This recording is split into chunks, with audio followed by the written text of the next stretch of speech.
Alright. Hey, what's up, guys? I wanted to make this video. Right now, I'm making the voiceover for this video in January 27. This UPC right here is the third one I got last year, towards the end of the year.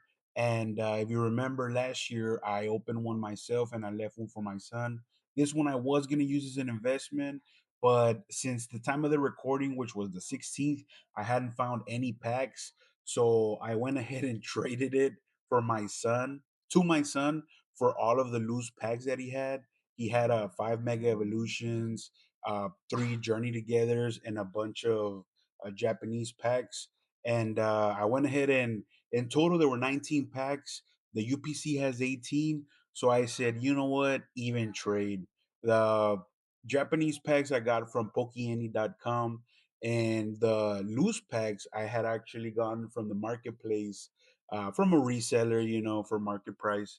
And so I went ahead and traded it because right now is the 27th, and I yet haven't found any Pokemon cards in our Dollar General, Family Dollar, Walmart, Target, CVS.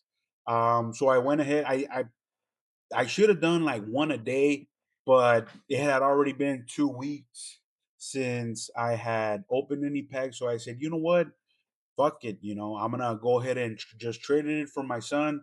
It'll be, it's less mess since these are all loose packs, and that's just a big UPC. So hopefully he appreciates it when he's older. And if not, and he's older watching this video, too bad, son. If you wanted some Japanese, we can probably get some down the line, but for today, they were mine.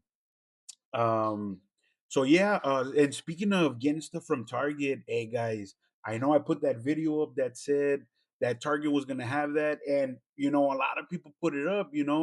I just went into Target a random day just to see what they had, and I found out that they had those 151s, and it's kind of disappointing that I waited up. I actually waited up. Some people had alarms.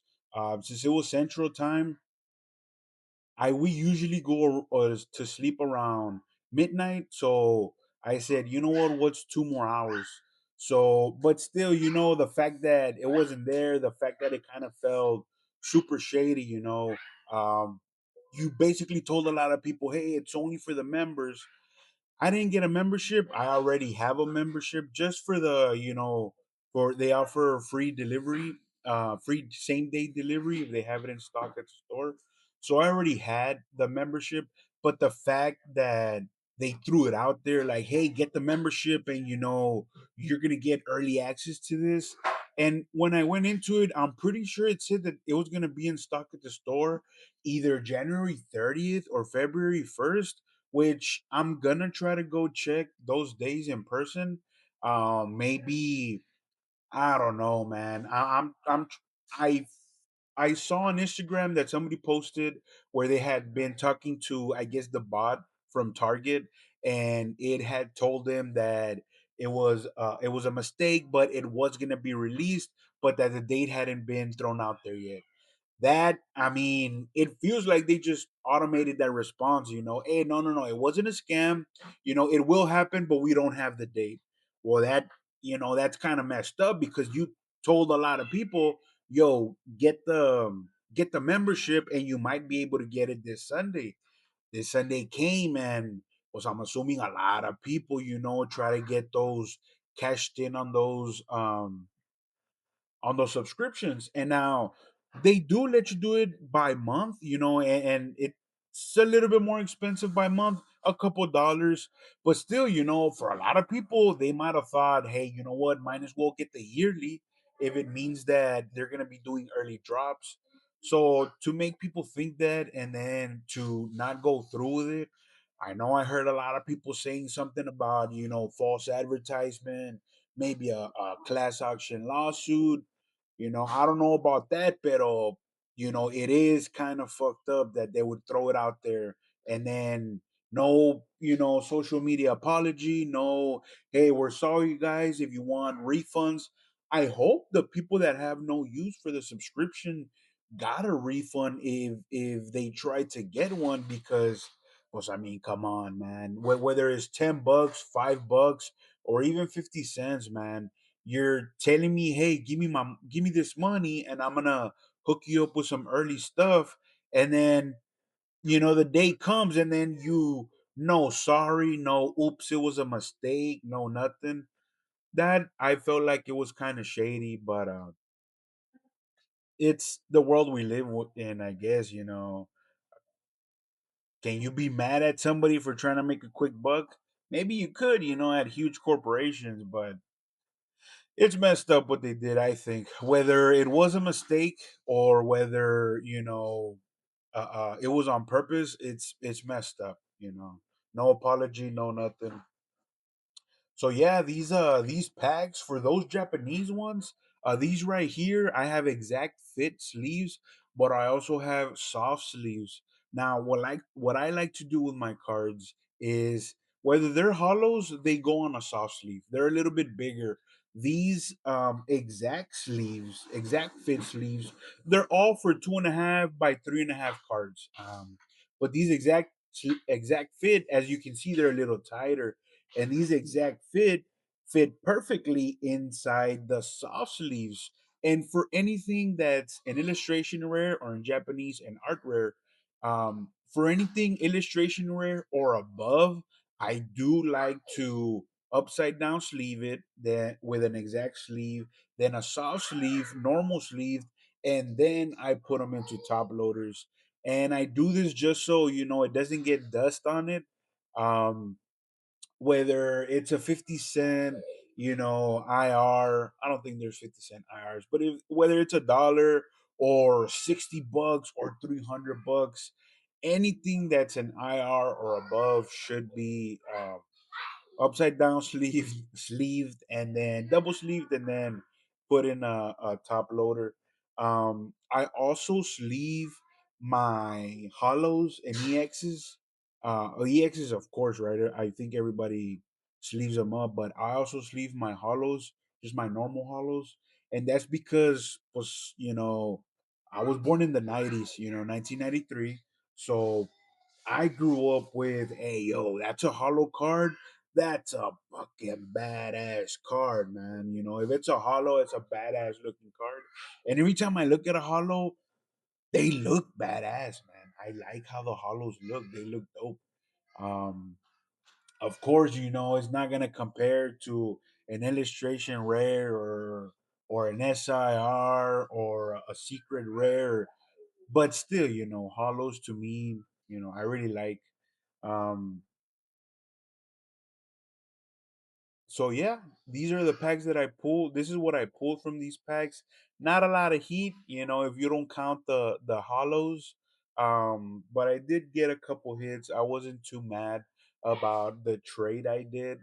um and while I'm at it, I think that for 2026, for the channel, I kind of want to, I for sure want to buy some stuff so I can invest. I feel like for 500 for Destined Rivals, I really do want to pay it because it's 500 on TCG, almost 500. I wish I had the balls, I guess, to grab it. But in my mind, I'm like, nah, bro. You like Pokemon. You have a lot of Pokemon TCG. You have a lot stored. I still want to collect Pokemon because you know anything that's first, second, and third gen is freaking awesome to me. Is hitters no matter what it is, the first three gens. And then the rest, I mean, some look like Digimon, some don't look that good. But since they do throw, first, second, and third generation these new packs, pues I want to keep getting them. All the cards that while I was younger I wasn't able to buy, didn't have enough money, or I was out doing other stuff, other interests, so I had put my childhood on back hold or whatever. But now that I'm older, I have the chance. So, but I also like a lot of Dragon Ball, and I was thinking about buying Dragon Ball. It's called CCG, I think. It's not called TCG. Um, and I really like the new stuff they have. The fusion world. I really like those cards that have been up there. Now that I have the TCG, I started looking at what other TCGs were out there, and I saw that there's a couple actually for Dragon Ball. And when I started looking at the cards, pues I really liked them. And since I already started the channel and I called it PokeDad, because my son, I want him to get into it. I he's 2 years old. He kinda, says Pika Pika here and there. I want him to get really into it. But if I could get him into Dragon Ball, and then I heard they're gonna continue Dragon Ball Super um, with the Patrolman era or saga, whatever. And pues now that it's coming back, pues I really, and now that he's two, you know, I feel like he's gonna know more what's up. He's gonna want to look at the action pack and stuff like that. And not only Dragon Ball and Pokemon, but my wife and I are, we're old school '90s, So Disney, these Lorcana ones, the new set that they brought up, the Whispers of the Whale or something like that, and the Fable one, they have pretty cool looking chase cards. Um, they're coming out with some gargoyle characters, so that's something for me to look into, to look forward to. Hopefully ripping packs like that, collecting packs like that. They have big potential as well, I think, not only for collections but for investments. And I wasn't really trying to get into investing with these cards at first. I got into it because the Sword and Shield Pokemon game came out for the Switch, and I got into that. And then I didn't really think about Pokemon cards till like 151 came out, and I saw it on Instagram. And then I went to Walmart, and then I realized, oh, there hasn't been Pokemon cards in my town for years now. And then I got into this rabbit hole, and now I know that people are into collecting and stuff like that.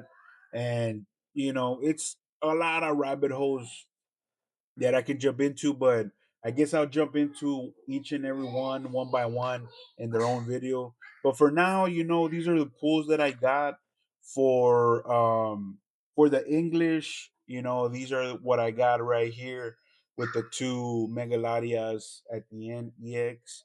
Um, and then I think I'll show the Japanese right here. Zarude, Raging Bull, Tababulu, Haxorus, Terrakion, uh, Vanillux, Leadis Clefairy, and then of course the Houndstone and the Laron.